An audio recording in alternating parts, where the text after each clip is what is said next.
सभी धर्म प्रेमी बंधुओं को जय जिनेन्द्र। हम सभी लोग आचार्य समंतभद्र स्वामी द्वारा रचित ग्रंथराज रत्नगंडक श्रावकाचार्य जी का स्वाध्याय कर रहे हैं, जिसके अंतर्गत हम लोगों ने 142 श्लोक पूर्ण कर लिए हैं। आज 143वां श्लोक पढ़ने जा रहे हैं। इस श्लोक में क्या कह रहे हैं आचार्य महाराज? बता रहे हैं सातवीं प्रतिमा ब्रह्मचर्य प्रतिमा का स्वरूप। ब्रह्मचर्य प्रतिमा क्या कहलाती है, इसके बारे में आचार्य महाराज बताएंगे। आइए उच्चारण करते हैं। मल बीजम मलयोनिम गलन मलम पूति गंधि बीभत्सम पश्यन्नंग मनंगाद। ठीक है, दा तक पढ़ेंगे। पश्यन्नंग मनंगाद विरमतियो ब्रह्मचारी सा। विरमतियो ब्रह्मचारी सा, इस तरह उच्चारण हुआ। अब बता रहे हैं अर्थ। सातवीं ब्रह्मचर्य प्रतिमा का क्या अर्थ है? कह रहे हैं जो ब्रह्मचर्य प्रतिमाधारी होता है, ब्रह्मचारी होता है, वो क्या चिंतन करता है?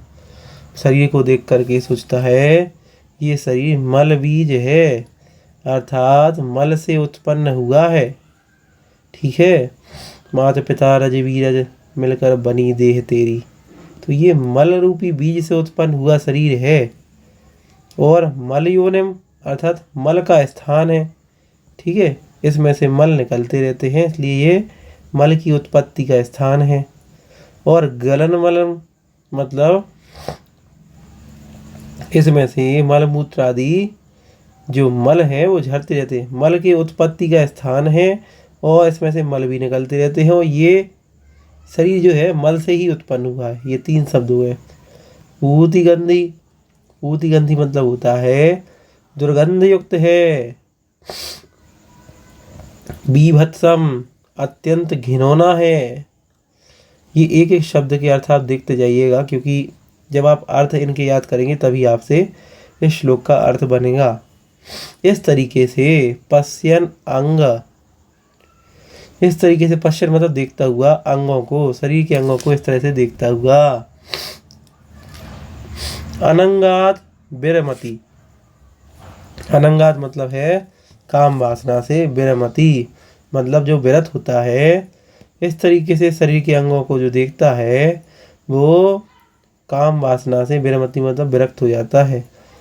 ब्रह्मचारी सा, वह ही ब्रह्मचारी है, अर्थात ब्रह्मचर्य प्रतिमा धारी कहलाता है। नहीं समझ में आया हो, पुनः वीडियो को देख करके पीछे से फिर से देखें, एक बार पुनः देखें, समझ में आ जाएगा। चलते हैं अगली वीडियो की ओर, अगले श्लोक की ओर। 144 नंबर। इसमें बता रहे हैं क्या? आरंभ त्याग प्रतिमा। अष्टम प्रतिमा की ओर हम लोग बढ़ रहे हैं।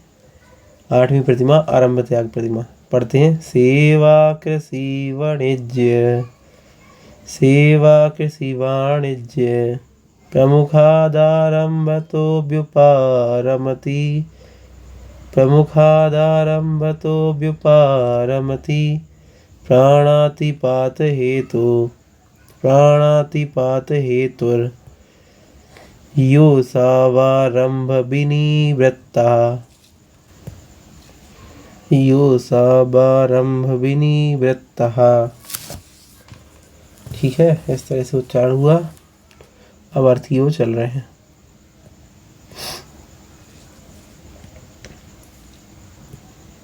सेवा कृषि वाणिज्य मतलब सेवा मतलब कोई नौकरी नहीं करेगा, कृषि मतलब कोई खेती आदि नहीं करेगा, वाणिज्य मतलब व्यापार का त्याग। इन सब का प्रमुख आरंभ व्युपारमति विरक्त, इन सभी प्रमुख आरंभों से व्युपारमति मतलब विरक्त रहता है। ठीक है, नौकरी, खेती, व्यापार, इन सब प्रमुख आरंभ के कार्यों से विरक्त जो होता है। और ये सब कैसे हैं? प्राणातिपात हेतु, प्राणातिपात मतलब प्राणघात के कारण है।